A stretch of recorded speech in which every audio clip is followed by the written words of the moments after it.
بر شما بینندگان گرامی. اینک با شما هستیم با مرور مهمترین و جنجالی ترین تحولات خاورمیانه و ایران از دید رسانه‌های معتبر غربی و نگاهی تحلیلگرانه به پیامدها. پس با ما همراه باشید. اتحادیه اروپا تحریم‌ها علیه ایران را بازگرداند. اتحادیه اروپا رسما تأیید کرده است که تحریم‌های تازه‌ای را علیه ایران بازگردانده و دارایی‌های بانک مرکزی ایران و برخی مقامات را مسدود کرده است. تحلیل بدین گونه است که این اقدام نشان دهنده فشار جدی بین المللی برای کنترل برنامه هسته‌ای ایران است.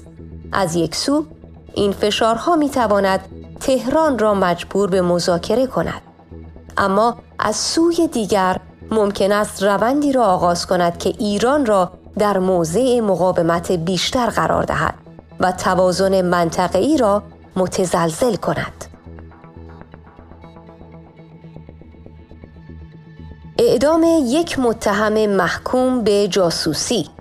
تنش‌ها به اوج می‌رسد.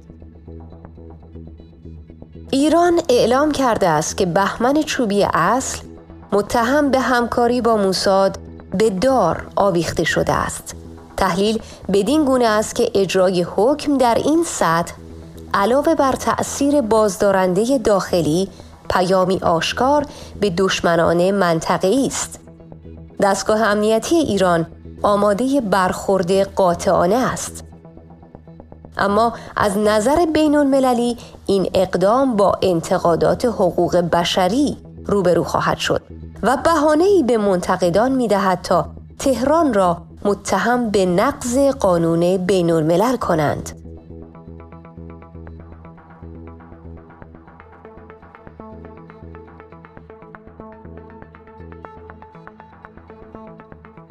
ترامپ و طرح 21 بندی. آیا صلح در دسترس است؟ دونالد ترامپ اعلام کرده است که قصد دارد طرح صلحی 21 بندی برای غزه را در دیدار با بنیامین نتانیاهو بررسی کند. طرحی که شامل آتش‌بس، آزادی گروگانها و نقش کشورهای عربی در بازسازی دارد. همچنین او در کنفرانس مطبوعاتی گفته است که امکان دارد ایران هم به توافق‌های ابراهیم ملحق شود. تحلیل بدین گونه است که اگرچه برخی این طرح را فرصتی برای کاهش تنش می‌بینند، اما واقعیت این است که فشارهای سیاسی، اختلافات منطقی عمیق و عدم اعتماد میان طرفها کار را برای اجرای چنین طرحی بسیار دشوار می‌کند. خواهیم دید که آیا نتانیاهو حاضر است از برخی خطوط قرمز کوتاه بیاید یا خیر.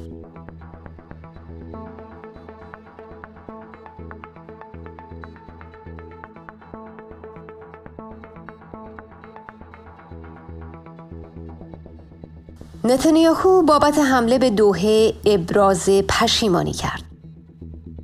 طبق گزارش کاخ سفید، نتانیاهو طی تماس تلفنی با رهبری قطر از حمله اسرائیل به منطقه دوحه اظهار تأسف کرده و وعده داده چنین کاری تکرار نخواهد شد. تحلیل بدین گونه است که این حرکت گزاره‌ای از فشار دیپلماتیک میان کشورهای حاشیه خلیج فارس و اسرائیل است. حتی متحدان نزدیک نیز در منطقه حساب منافع خود را می کنند و تعرض به خاک قطر ریسک تشدید تنش‌ها را دارد. نتانیاهو با این پوزش در تلاش است همزمان از تنش دوری کند و هم وجهه بین المللی خود را کنترل نماید.